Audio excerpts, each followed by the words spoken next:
የብልጽግና መንግስት ከሰሜኑ ጦርነት በኋላ የፋኖ ኃይሎችን በሁለት ሳምንት ጥቃት ፈታለሁ ብሎ ዘው ብሎ የገባበት ጦርነት 35 ወሩን እያስቆጠረ ነው። በእነዚህ ጊዜያት የፋኖ ኃይሎች በትንሹ አደረጃጀት ተነስተው ከጓድ ወደ ግዙፍ ኮርና ክፍለ ጦር አድገዋል። በአየርና በመካናይዝድ የታጠቀው የመንግስት ኃይል ጋር በርካታ ውጊያ አድርገው ብዙ የክልሉን ቀጠና ተቆጣጥረው የብልጽግናን መዋቅር አፈራርሰው ከህዝብ ጋር እየመከሩ እንደሆነ እየገለጹ ነው። አማራ ፋኖ ብሔራዊ ንቅናቄ ነጻ በወጡ በሁሉም የአማራ ቀጠናዎች የሚያደርገውን ህዝባዊ ውይይት በተመለከተ ኤኤምኤስ የአፋብን የቴዎድሮስ እዝ ምክትል ህዝብነት መምሪያ ኃላፊን ፋኖ ስቲበል አለሙን አነጋግሯል። ፋኖ ስቲበል ስለ ጊዜ በጣም ነው የማመሰግነው። እንግዲህ ሰሞኑን የተከታተልነው አንድ ነገር አለ።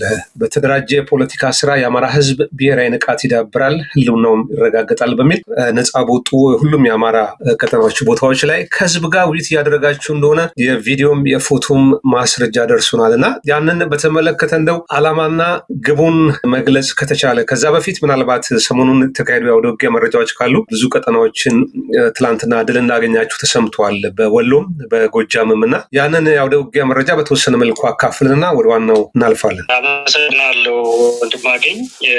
እንዳልከው ነው በሰሞኑ እንግዲህ አፋብን ቴዎድሮስ በርካታ ቦታዎች ለውጊያዎችን እያደረገ ነው የሚገኘው። በተለይ ደግሞ በምስራቅ ጎጃም ዞን ሰዴ ከተማ ከተቆጣጠረ በኋላ ስትራቴጂ ቦታዎችን እየመረጠ እያጠቃ ሰፋ ያለ ጥቃቶችን እየፈጸመ ይገኛል እና በተለይ ትናንት ሚያዝያ 19 2018 ዓ.ም በጣም ሰፊ ቀጠናን የሚያካልል ውጊያ ነበር የተደረገው። እንግዲህ ከዲጎ ቢቡኝ ምስራቅ ጎጃም ከቢቡኝ ወረዳ ዲጎ ሲሆን ከተማ ጀምሮ እስከ መርጦ ለማርያም ድረስ ፈለገ ዲጎና ደጋ ሰኞ ወረዳዎች ላይ ቀበሌዎች ላይ የሰኞ ገበያ ቀበሌዎች ላይ በርካታ የሆኑ ሰፊ ቀጠናን የሚሸፍን ውጊያ ነው የተደረገው። እንግዲህ በዚህ ውጊያ የታቀደ እቅድ ነው፣ በደንብ ታቅዶ ታልሞ የተሰራ ስራ ነው። በርካታ ቀጠናዎችን ነጻ ማድረግ የተቻለበት ውጊያ ነው የተደረገው። በተለይ ቴዎድሮስ 102ኛ ኮር እና 201ኛ ኮር ወይን ውሃ ላይ ከፍተኛ የሆነ ትንቅንቅ በማድረግ በርካታ የነፍስ ወከፍ መሳሪያዎችን ማረክ የቻሉበት፣ ጠላትን ደግሞ የደመሰሱበት ውጊያ ነበር። 109ኛ ኮር 206ኛ ኮር እና እንዲሁም ደግሞ ከ201ኛ ኮር 54ኛ ክፍለ ጦር ዲጎ ከተማ ላይ በመግባት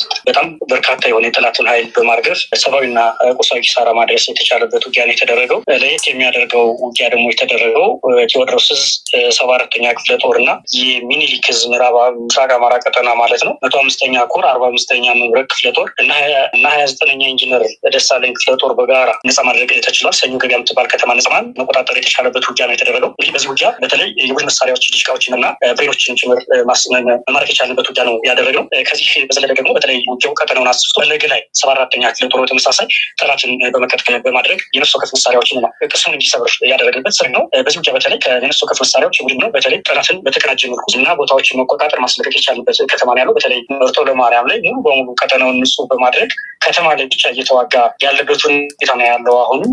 ስለዚህ በዛ እንግዲህ በትላንትናው ዕለት ሰፊ ቀጠናን ያካለለ በቀን እስከ ምሽት 11 ሰዓት ድረስ ነው እንግዲህ የነበር። አንድ ሰዓት ውጊያ ነበር። እንግዲህ የመርጦ ለማርያም ከተማ መቆጣጠር ሰዓት አካባቢ ለ2 ሰዓት 5 ጉዳይ አካባቢ ነው በሙሉ መቆጣጠር የተቻለው እና ፋኖ ሙሉ ቀን የመዋጋት አቅም እንዳለው ያሳየንበት፣ ጠላት ደግሞ ተተኳሽም ከፋብሪካ እያመረተ እኛ ደግሞ እየማረክን በራሱ ተተኳሽ እየተዋጋንበት ሁኔታ ነው ያለው። ወንድማገኝ በጣም አመሰግናለሁ። እንግዲህ ያው ውጊያ መረጃዎች ያው ውጊያው እስካልቆመ ወይም ደግሞ እንግዲህ አንዳች የመፍትሄ ነገር እስካልመጣ ድረስ መረጃዎች ያው ምንለዋወጥ ነው የሚሆነው። እስቲ ወደ ቀጣዩ እንለፍ። የፋኖ ኃይሎች ትጥቅ አንስተው መፋለም ከጀመሩ ሐምሌ ሲመጣ 3ኛ ዓመቱን ይደፍናል እና በእነዚህ ጊዜያት ውስጥ በርካታ ውጊያ አድርጋችሁ ብዙ ቦታዎች ነጻ አውጥታችኋል።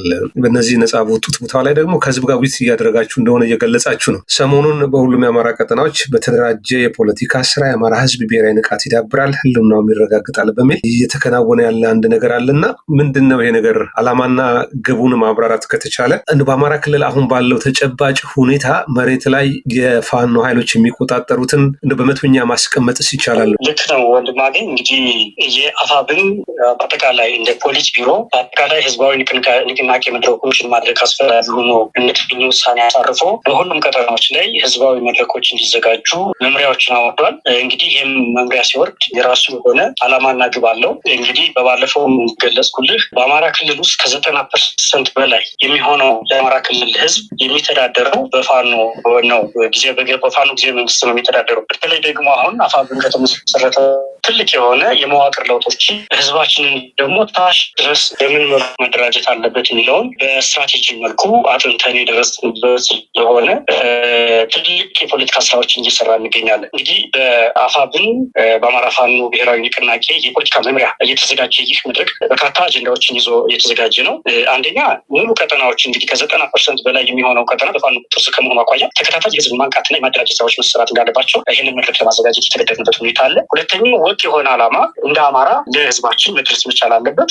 አሁናዊ የፋኖ ቁሞና ከታች ያለው ማህበረሰብ ማወቅ መቻል አለበት። የትግላችንን አስገዳጅነት ምን ያክል እንደሆነ በትክክል በሰነድ የተረጋገጠ በማስረጃ በቪዲዮ የአማራ ህዝብ አሁን ያለበት የህልውና ስጋት ምን ላይ እንደሆነ ማስረዳትና የጋራ ትግሉን የጋራ ማድረግ አስፈላጊ ሆኖ በመገኘቱ ይህንን መድረክ ለማዘጋጀት ተገደናል። እንግዲህ ይህን መድረክ ስናዘጋጅ አንተም ቅድም እንዳልከው በተደራጀ ፖለቲካ ስራ የአማራ ህዝብ ብሔራዊ ንቃት ይዳብራል፣ ህልውናውን ይረጋገጣል የሚል መሪ ቃል ነው ያለው። እንግዲህ ህልውና አደጋ ውስጥ የገባ ማህበረሰብ ሊነቃ ይገባዋል። በድንዛዜ ውስጥ የቆየ ማህበረሰብ ነው። በአንድም በሌላም በስርዓታዊ በመዋቅር እየተጨቆነ የነበረ ማህበረሰብ ነው። ማንነቱን እንዳያውቅ ማንነቱን እንዲጣስ የተደረገ ማህበረሰብ ነው። ስለዚህ ይህን ማህበረሰብ ከገበሬው ጀምሮ ያሉ ማህበረሰቦች መወያየት መቻል አለባቸው። ይሄ ደግሞ ኮዙ ምንድን ነው? አማራ ወደ ትግል የገባበት ምክንያት ምንድን ነው? ምንስ ነው ሊከሰት የሚችለው? ከዚህ ከትግል በኋላ እንደሚከሰተው ዛሬስ ያለንበት የትጥቅ ደረጃ ምን ያክል ነው?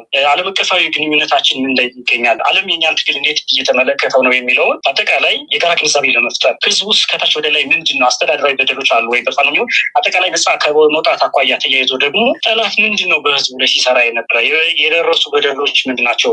ምን ያክል ማህበረሰብ ተጎሳቆለው? ገበያ እንግዲህ እንደምታውቀው ከዚህ በፊትም በርካታ ቀጠናዎች ከገበያ እንዳይገበያዩ መኪና ተዘግቶባቸው ሸቀጥ እንዳያገኙ መድኃኒት እንዳያገኙ አምቡላንስ እንዳያገኙ ተደርጓል እና ይህንን በሙሉ መዳሰስና ማየት አስፈላጊ ሆኖ በመገኘቱ ይህንን መድረክ ልናዘጋጅ ይችላል። እንግዲህ በዚህ መድረክ በዋናነት ይነሳ የነበረው ደግሞ የምርጫ ጉዳይ ነው። ህዝባችን ምንድን ነው እያለ ያለው እንግዲህ በድሮን እና በጀት እየተደበደብነ በታንክና በመድፍ እየተደበደብነ በእግረኛ ሰራዊት ቤታችን እየታረሰ ምርጫ ብሎ ነገር የለም። ምን ነው የምንመርጠው?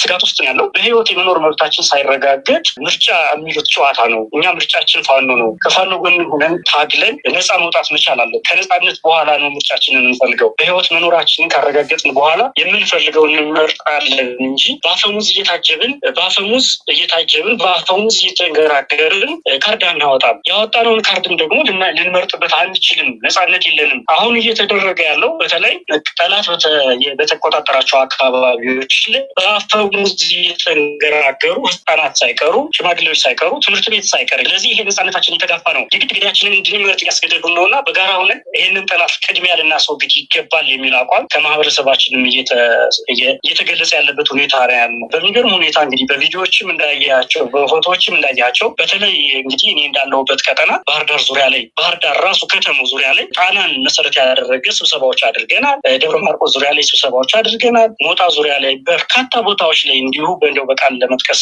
የማይቻል በአንድ ኮር ደረጃ እስከ 30 መድረኮች ድረስ የተዘጋጀበት ሁኔታ ነው ያለው። እጅግ በጣም ከፍተኛ ንቃተ ህሊና የፈጠርንበት ህዝባችንም ደግሞ በፍጹም ምርጫ የሚባል ነገር አንፈልግም ብሎ በአደባባይ እየተናገረበት ነው። በነገራችን ላይ ወንድማገኝ እንድታውቀው የምፈልገው ከዚህ በፊትም ህዝባችን ሆ ብሎ ወጥቶ ምርጫ አንፈልግም፣ እኛ የምንፈልገው በተለይ አርሶ አደሩ እኛ የምንፈልገው ትራክተር ነው እንጂ ድሮን አንፈልግም፣ መድፍ አንፈልግም፣ እኛ የተላከልን መድፍ ነው የሚል ህዝባዊ ሰልፍ አድርጓል ከዚህ በፊት ከ2 ሳምንት ከ3 ሳምንት በፊት። አሁን ደግሞ በመድረክ ቁጭ ብሎ ፋኖ ጋር እየተመካከረ ያለበት ሁኔታ ነው። ምርጫው ስህተት ነው። ህልውና ውስጥ የወደቀ ህዝብ ምርጫ ሊመርጥ አይችልም። በህይወት መኖር ያልቻለ ህዝብ ምርጫ ምረጥ ተብሎ መነገሩ ገዳይን እውቅና ለመስጠት የሚደረግ ስራ ነው በማለት ህዝቡ በርካታ ቦታዎች ላይ በርካታ መድረኮች ላይ ያለበትን ግፍና በደል እያሳየ ያለበት ሁኔታ ነው። እንግዲህ ይህንንም በዶክመንተሪዎች በአጠቃላይ በተለይ የህዝቡን ስሜት የምናደርሳቸው ይሆናል። ይህን ይመስላል እንግዲህ ወንድማገኝ አሁን በዚህ ሳምንት ያደረግነው የንቅናቄ መድረክ ይህንን ይመስላል።